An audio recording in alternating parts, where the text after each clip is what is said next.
Et 6h55. Dans 2 minutes, le coup d'envoi d'Europe 1 matin avec Dimitri Pavlenko. Mais d'abord, cette revue de presse internationale que vous connaissez bien maintenant sur Europe 1. Nous sommes d'abord au Brésil avec Jean-Claude Gérès. Bonjour Jean-Claude. Bonjour. Vous êtes donc à Rio pour Europe 1. De quoi parle la presse chez vous aujourd'hui ? D'Emmanuel Macron qui commence aujourd'hui une visite officielle de 2 jours au Brésil. C'est la première fois, souligne le site G1, que le président français se rend chez le géant sud-américain. Il devrait y signer une dizaine d'accords commerciaux, notamment liés à l'environnement.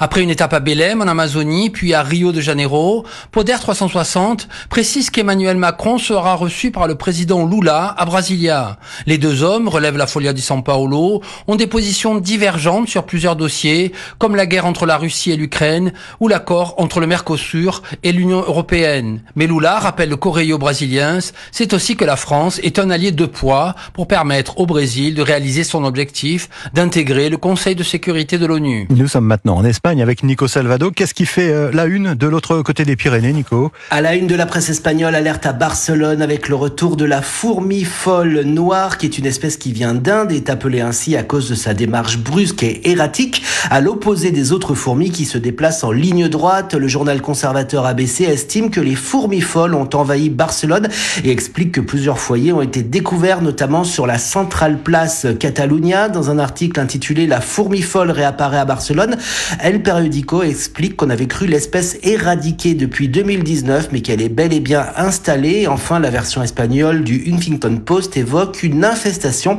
et rappelle que cette espèce exotique peut avoir de fâcheuses conséquences sur la biodiversité locale. Dernière étape ce matin, le Liban avec Inès Gilles. De quoi parle-t-on dans la presse chez vous, Inès ?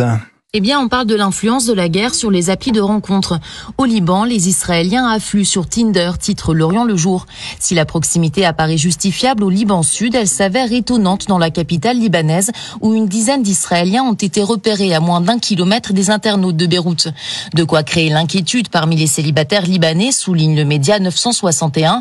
Certains internautes craignent que des espions israéliens ne soient présents à Beyrouth.